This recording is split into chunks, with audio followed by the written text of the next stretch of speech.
Okey vane. Gele bir kafe gelle çay. Çayın aptal han yürek derman Allah. Neme gı? TikTok açta kötüler yalan var. Ay doğru aytyan.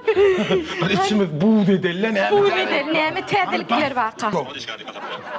Kerim halim ay sonra. Kerim halle oğlum yaxşı. Dur neden hemen damıp durdun bak. Hemme de şu yaxşıdan Yaxşı yaxşı ölür mü? Geçirtene yönün bunlara gel yazdı. Kerim Halle var ağzı sırlar. Once malçı mı? Oğunç malçı. Once sen koz malçı da. Yapsana şunu. Yalayda şunu. Ne yedin? Kerim hal karollu bir Vay.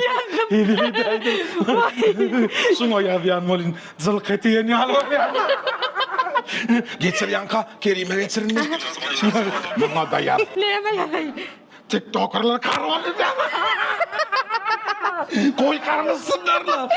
Bir adam karnısı TikTok'un içinde rayla kıyış var ya abi. Vay.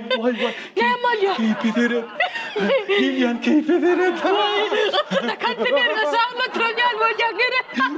Havada gerek değil abi de geçsin. Bir bırak. Evet tamam.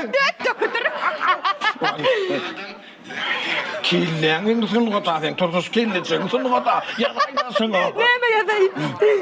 Bizim sağlık yemez. Tarı Lukman Abdey deyip ya. Yazdım. Vay karılım. Başım şu yazdım yedilet diyenler kelletini. Allah dinin lambası ya Allah. Çok geçsin. Arada arazol yağsı. Vay öyle başka tema yok. Vay TikTok dünlü. Dine Kerim halle, dine Kerim Yazın, halle. ay buna yazmam oturma. Gir. Roşan sakaladın suratını burada. Vay. Sunga degen molest steviyen ya olay. Geçin hani.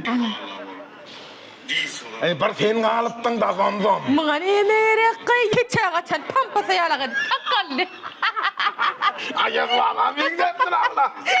Ne blogger mısın? Bize diyor mu? Biz blogger da. Bir hater. Yazsana şunu. Neme yedin? Bir yal haterlen tapyan sözüne hiç blogger hiç bir sahiram tapan aldı. Ben şu an aptekte haysı derman gerekti bir yandan. Yazdım. Vay. Sana yazyan molid var. Vay. Ne mal ya? 10 gün masajı katman yal var ya. O katıttırmağa elim dama. Yine bir video koyup Yeni koyup dura. yazdı da. Neme yedin? Boy kaçın deyip ya da. Urus vakası yok. Yazdım. Vay. Cevap verir mi ka Kerim? Vay. Hasan cevap verdi cevabını karasaydın. Vay. Vay bulluk ceballi. İndiki boylarda görüşeceğiz.